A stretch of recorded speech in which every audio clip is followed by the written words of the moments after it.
Birds, one of my weaknesses. I do enjoy looking at them. They are flawed creatures, you know, but that does not affect my appreciation of them. Besides, even if I were to be critical of them, would that affect how you feel about birds? I don't think so.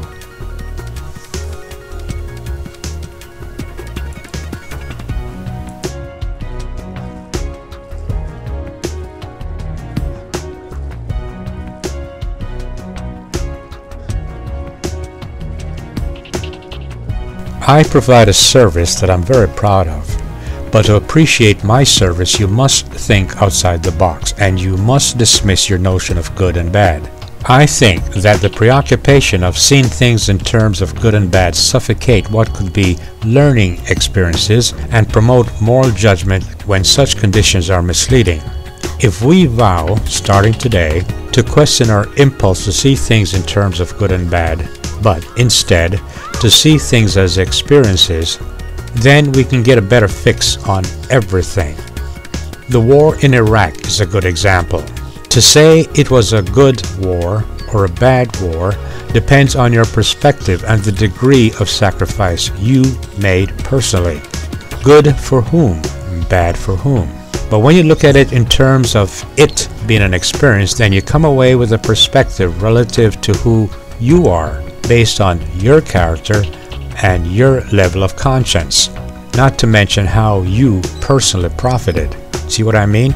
In this vein, that is, in thinking outside the box and not in terms of good and bad, I offer my videos as entertainment for people of superior intellect. Criticizing my videos, finding the flaws in them, seeing the grammatical errors, the spelling misdeeds, the flight of logic, and seeing them as horrific presentations and so on, give these overly smart people a chance to flex their intellectual supremeness with their criticism of my work, and that is proper.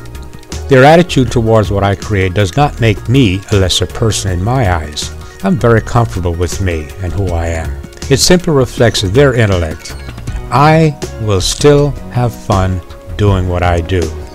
I see a flower for what it is, and I try to share my awe and my wonder. They analyze the petal down to the nth degree, and in the end, that beautiful rose is dissected down to its molecular level. It is not a bad thing that they do, after all. Don't you see that in giving them fodder for their analysis, I'm providing them with a purpose to live? For some, they cannot create anything because everything they could or would create, by the very nature of it being a creation, present flaws to be corrected, and God forbid that they should ever release imperfection with their name attached. They simply could not live with that, in their mind anyway, and that is what they do. They create nothing since they are crippled by their own sense of perfection, so they correct and find faults in everybody else's work. I say, if you're an uneducated person as I am, keep creating and keep providing these wonderful people, because they are wonderful people, with excuses to criticize your work. Besides, ever so often their contribution is worth it. With an open mind, even the creator can learn something that makes the future creation better. So, keep creating because you are providing a very valuable service. Thanks.